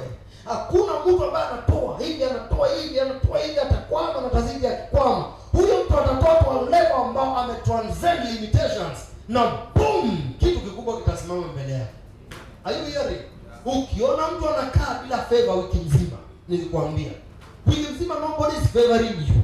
Wacha kwa wiki mwezi mzima, kuna mtu anakupea favor. There is a big problem, you are bound. Hakuna mtu anakuitia kitu fulani mahali fulani. Milango imefunguka yote na maana you are a slave somewhere. Ibingiran, begin to cry to release your spirit, maana you are bound. Are you hearing? Maana kwa Mungu anasema hivi, he will give us this day our daily bread. Kila mmoja na God has promised to give you daily bread. Inaitwa supernatural surprise. Kitu kikuja from nowhere ambayo ulikuwa umepanga. No, M-Pesa. Nobody favors you. Milango yote inafunguka. What is happening? You are bewitched. The witchcraft, you may attack finances. The bewitchment, manipulation, control, and domination. Hello? Hello? Hello? Hello? Praise God. Amen. Life is spiritual. Watu wa Mungu nawaambia tena. Na ni lazima uvalue bas education yako in the spirit. more than physical education. Sikwambii utoe watoto wako shuleni, but the moment unatoa watoto wako shuleni wakati nyumbani, si wadanganyi. Teach them this word over and over and over and over.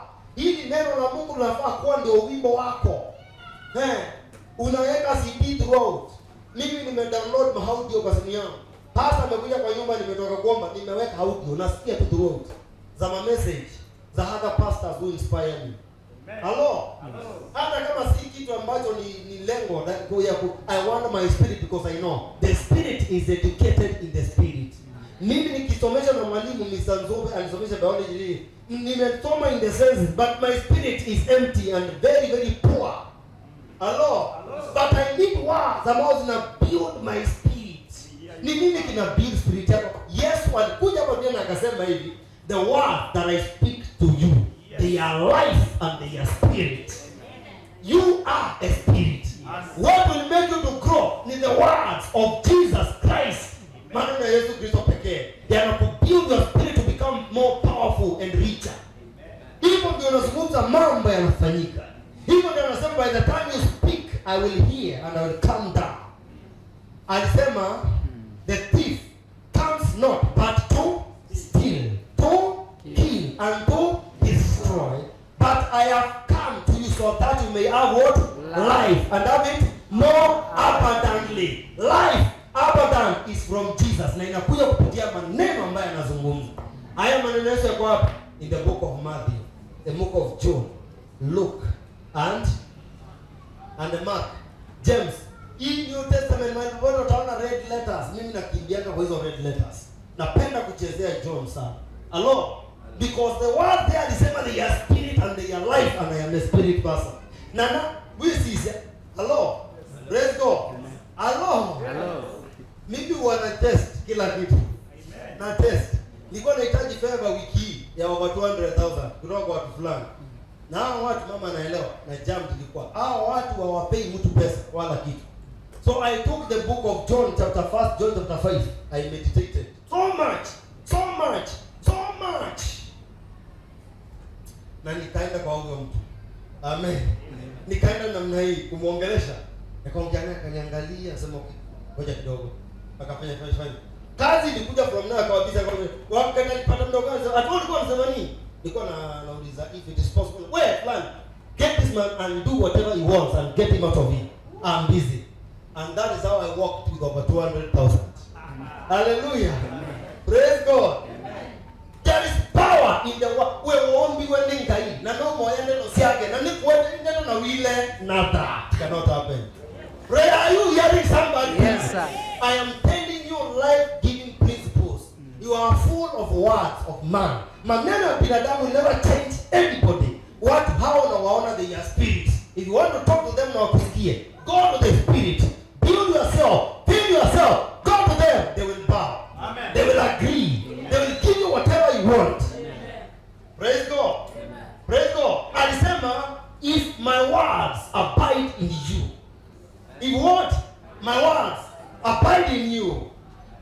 Praise God. Alisema, I will abide also in you, and my Father, we will come and live in you, and we will manifest. Manifestation.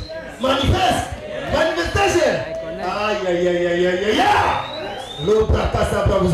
Anamaanisha hata kama unaenda kutengeneza kitu kama hii, tutakuwa watatu tukiunda. Hii kitu kipeleka sokoni, kila mtu atanunua. Are you hearing somebody? Lubra, are you hearing somebody? I say, if my words abide in you. Praise God. If my words abide in you, I and my Father will come. But teamwork is looking on the word like the word of God. The word of God is the highest. Nasema the word of God is the highest. Nasema the word of God is the highest. Praise God. Praise God. Are you hearing what I'm saying? This is Christianity number 1 lesson. Unafaa kusoma if you are a Christian. You want a position, a favor with your principal, with your head teacher, with whoever. Kaindi nyumu esi kendo kila kila isi nono muteko ya noa munataka kitu simple kutuli yangu. As I go to see Mr. Mwanya, I want favor in the name of Jesus. Confusion somehow. That is called manipulation. Are you hearing? You are manipulating Mwanya. Are you hearing? Don't manipulate. Praise God. Go to the word of God. Invest it in you.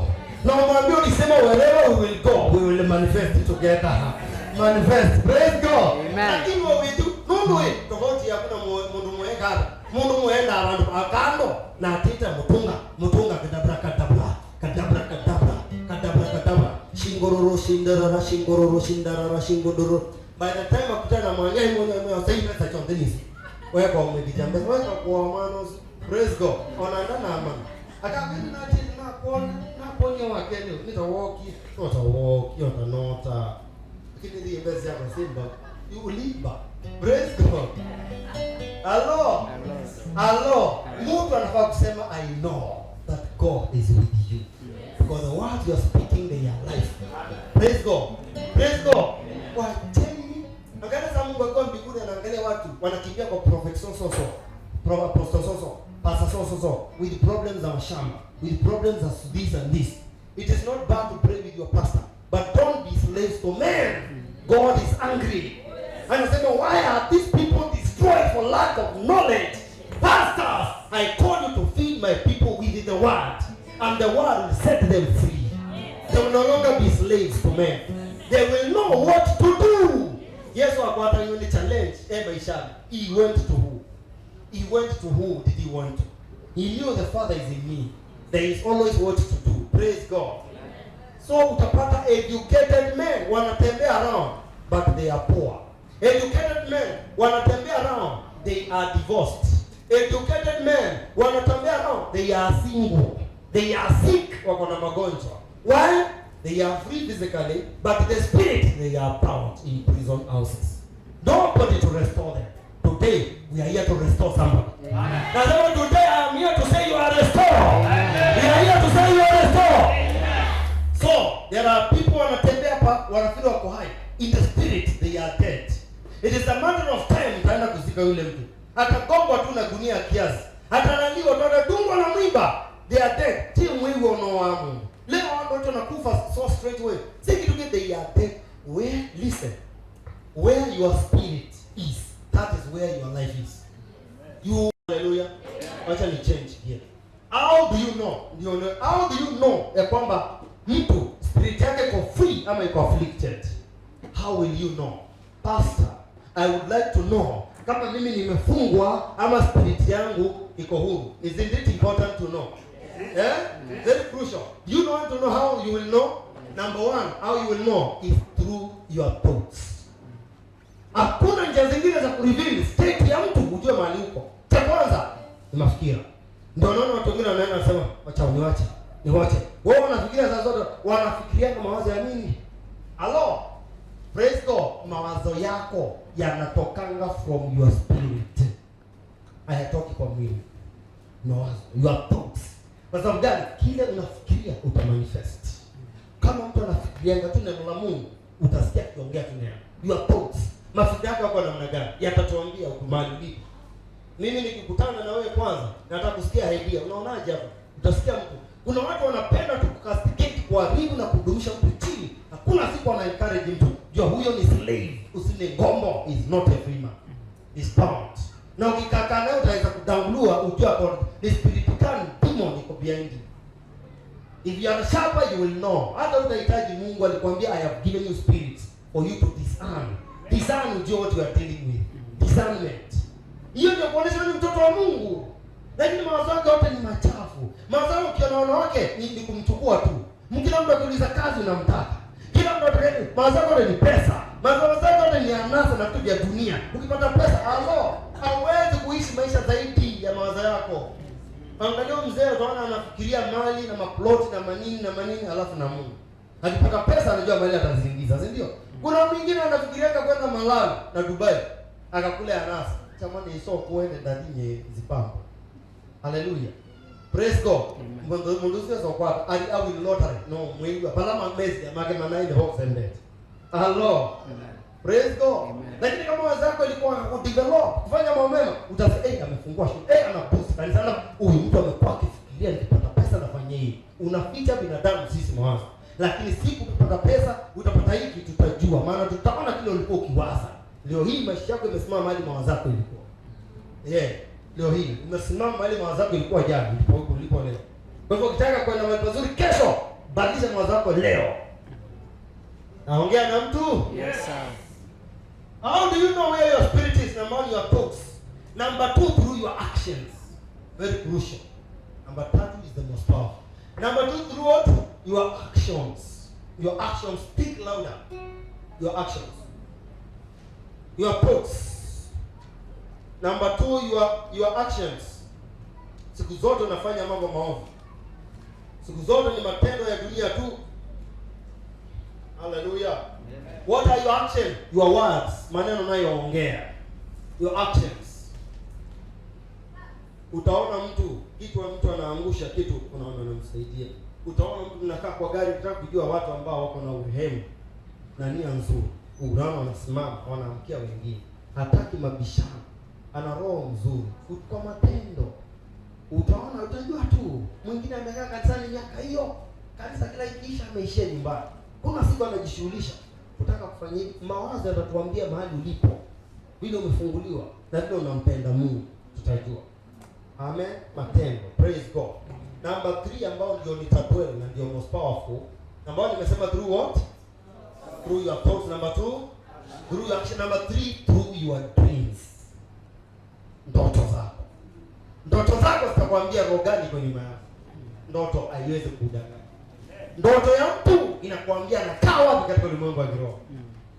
Kama mtu anakaa akifungwa na mapepo, ananyongwa na mapepo, wengine wanaota wakiruka, wakipeperuka, hiyo ni hatari. Wanaota tu wakipaa. Kwa sababu gani? Biblia inatuambia hivi, wakati unatumia kitu cha transportation, roho wa Bwana ama mkono wa Bwana ulikuwa juu ya Elijah. The hand of God comes upon, even physically, you don't have to sleep, na inakupeleka mahali fulani. If you see yourself flying in dream, hiyo ni manipulation. Mungu akikupeleka kuonesha elimu na mahali anakutuma, hata anafanyika ukiwa macho yako yamefunguka, si lazima ulale. Wengine wanaona wakiswim, una swimming kwa bahari. Mungu anakupeleka kuswim kufanya nini? Kwani wewe ni John? Ndoto za kuswim. Wengine wanaokota macoin kwa ndoto. Hizi zinapendwa sana. Unaokota mapeni ndio kwa sababu ngoto. Ole maana what mind hapa. In the realm of the spirit, we lea mini ya mangoto. Tena kiwa Mungu inanga mwano. Hello, you must deny it in Jesus name. Amen. Unaokota mapeni upeleke wapi? Collecting coins. Hata ni za Zimbabwe, si za Kenya. Confusion kabisa. Praise God. Ndoto zako kama pesa ya Kenya ilibadilika, inafaa kuanza kuota kwa zimebadilika kwa account yako. Amen. Nasema amen. Somebody is changing their level here. Dreams. Unaona ndoto za kushtua. Unaona ndoto za kuterify, za kukutorment. Ndoto za kushangaza. Nyota yao ni maiye kitandani, Monday swing maimo. You are leaking blessings in the vision. There is no establishment. You are unstable. Maana maji kazi yake ni moja, instability. Maji na maanisha unstable. You are unstable like water. You will not prevail. Unstable. Hello? Hii ni sign. Sign. Ndoto. Flying. Nimekwambia. Frightening. Praise God. Nasema praise God. Amen. Na kutoka hiyo realm you must pray until your spirit is free. You must pray mpaka transform, translate, transfer from that level to another level. Amen. Ndoto zako, ndoto. Nyota yako ndo tuwezi miti nini. Nyota ndoto yako ya na maisha kile unafikiria. Kwa sababu tumesha connect na mafikira. Ndoto zingine, praise God. Praise God. Amen. Ndoto. Sema ndoto. Sema ndoto. Nazo ndoto za kiungu. Mungu akikutumia ndoto ni Job chapter 20. Is it 28? Job chapter 28 ndio key cha ndoto za Mungu zote. Angalia uone nia ya ndoto za Mungu, ndio ujue ndoto za shetani za kufanya nini.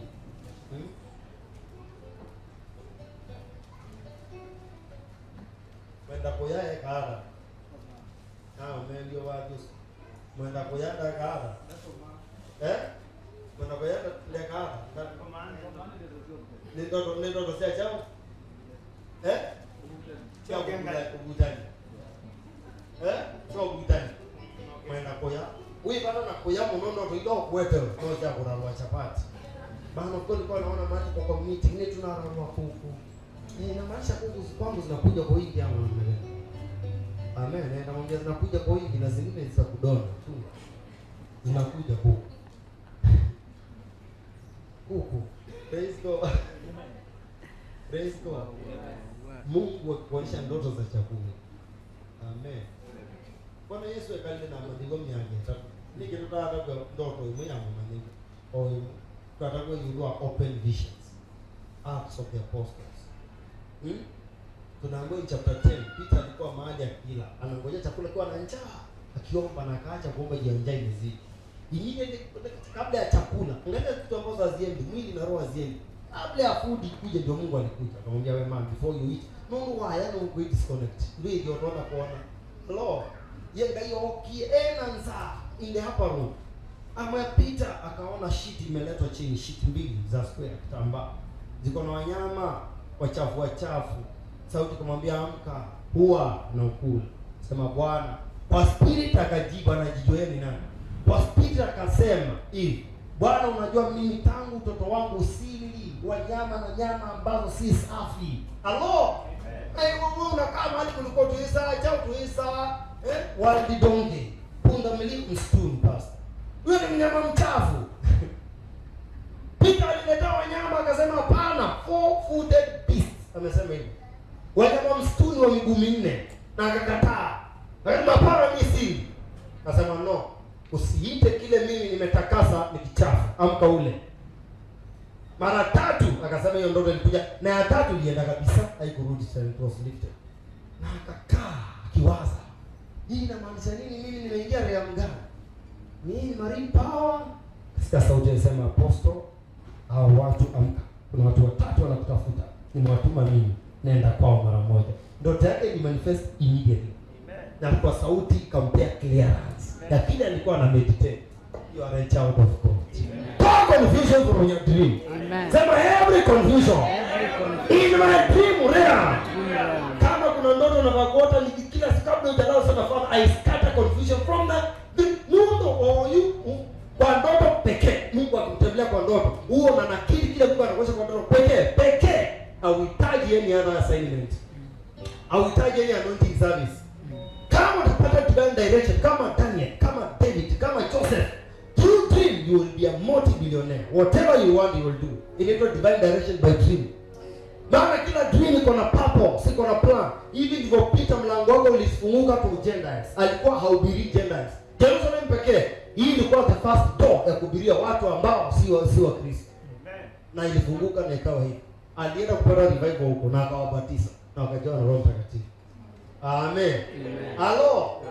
Sema every confusion in my dream realm. Sema I scatter in the name of Jesus. Sema tena I scatter in the name of Jesus. Tena I scatter in the name of Jesus. You confusion. Katika ulimwengu wangu wa ndoto. Sema ondoka. Sema ondoka. Sema ondoka. Sema ondoka. Sema ondoka. Uchafu wote. Katika ulimwengu wa kiroho. Kwa ndoto zangu. Ondoka. Ondoka. Kwa jina la Yesu Kristo. Kwa jina la Yesu Kristo. Kwa jina la Yesu Kristo. In Jesus name. Sema Abba Father. Abba Father. From this night. From this night. Nikiweka kichwa changu nilale. Nikiweka kichwa changu ninaomba. Niondoe confusion. Nitembelee kwa ndoto. Nipatie message kwa ndoto. In Jesus name. In Jesus name. Hallelujah. Angalieni watu kama Jacob. Pastor mmoja alikuja akaniuliza pastor, kwa imani nitajenga kanisa yangu wapi? Nionyeshe kwa hii sema nitajenga. Nikamwambia hivi. Nikamwambia angalia Jacob. Jacob pastor alichukua jiwe na akaekelea akiwa amelalia kama pigo. Hilo jiwe pekee likamuonesha vision. Akaona malaika wanashuka na wanapanda. Na akaona ngazi imekuja mahali yuko kwenda mbinguni. Na that man alipoamka akasema wow, revelation yake ni hapa mahali nimelala si pengine ila ni mlango wa mbingu na hapa patajengwa hekalu. Halo, akapata Bethel, palijengwa kanisa na akaanoint na mafuta alikuwa nayo. Na alipoenda after 20 years akiishi Syria kwa Lebanon, aking'ang'ana na maisha akapata breakthrough. He was very rich. Na akiwa huko malaika akashuka akamwambia I am the God of Bethel, mahali ulianoint. Go back there and the vow, ile vow ulifanya ukatoe. Ile roho inafanyanga usitoe fungu la 10 kupata pesa inakuletea ufukara. Kuna mtu hapa leo anafaa kuwa anaambiwa toa fungu la 10.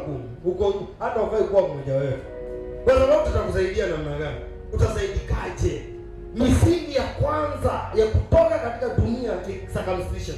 Na ukiwa hauko circumcised you cannot be part of Jews.